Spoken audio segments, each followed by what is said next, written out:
हरदा जिले में 6 फरवरी को हुए पटाखा फैक्ट्री ब्लास्ट की जांच रिपोर्ट श्रम मंत्री ने लौटा दी है। उन्होंने कहा कि मैं जांच रिपोर्ट से संतुष्ट नहीं हूं, इसलिए उसे स्वीकार नहीं किया गया। मैंने मजदूरों की आइडेंटिटी को लेकर अपने विभाग से सवाल किए हैं और ये पूछा है कि यदि 2015 में उसी जगह पर हादसा हुआ तो उस फैक्ट्री में काम करने वाले मजदूरों की संख्या का एनरोलमेंट क्यों नहीं था।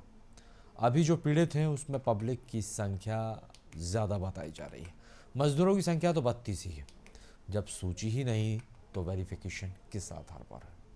अभी मैंने कल रिपोर्ट को स्वीकार नहीं किया है, क्योंकि मैं आइडेंटिटी को लेकर मैंने जो सवाल किए हैं अपने विभागीय अधिकारियों से, मैं स्वयं संतुष्ट नहीं हूँ। उसकी एक बात मैं आपको शेयर करता हूँ, एक प्लीज। यदि 2015 में उसी जगह पर हादसा हुआ था तो उस फैक्ट्री में काम करने वाले मजदूरों की संख्या का एनरोलमेंट किसी के पास क्यों नहीं? और जब अभी आप पीड़ितों की संख्या बता रहे हैं, उसमें पब्लिक के लोगों की संख्या ज्यादा बताई जा रही है, मजदूरों की संख्या तो 32 ही है। तो जब सूची ही नहीं है तो वेरिफिकेशन किस आधार पर है? आप किसी घायल को पूछकर उसको मजदूर बता रहे हैं, या वो मजदूर होगा? मैं उसको मैं बहस में नहीं पड़ रहा, लेकिन अगर आपके पास में किसी इंडस्ट्री में काम करने वाले लोगों की सूची नहीं है तो उसके बाद आधार क्या होगा न्याय करने का? और इसलिए मुझे लगता है कि मैं खुद प्रथम दृष्टया मैंने उस रिपोर्ट को स्वीकार नहीं किया है।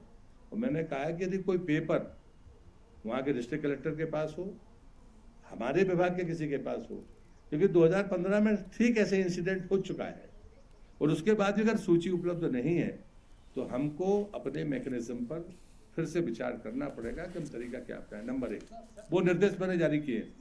दूसरा, मैंने भोपाल वाले मामले में कहा है कि पंचनामा के बगैर भुगतान कैसे हो सकता है, तो हम उस प्रक्रिया को बदल।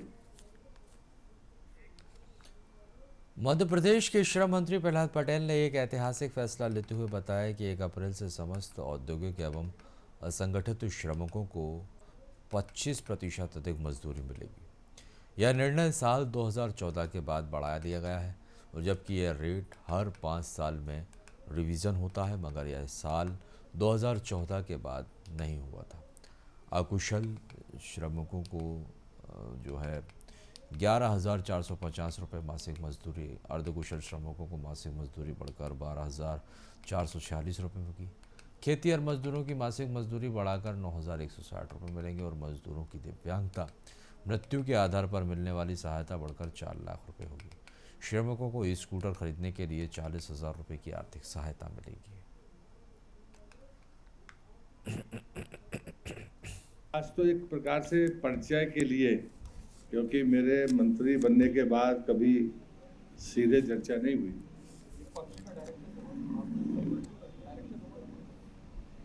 इस बीच में हम लोगों ने कुछ फैसले लिए हैं, जैसे 2014 से अब तक असंगठित क्षेत्र हो या औद्योगिक क्षेत्र हो, जो नियम के मुताबिक हर 5 साल में बेच रिवीजन होना चाहिए, वो 2014 से नहीं हुआ था। तो मैंने उसका निर्णय लिया है, और 25% औद्योगिक क्षेत्र हो या असंगठित क्षेत्र हो, स्किल्ड और अनस्किल्ड दोनों क्षेत्रों में मजदूरी बढ़ाने का फैसला हमने लिया था।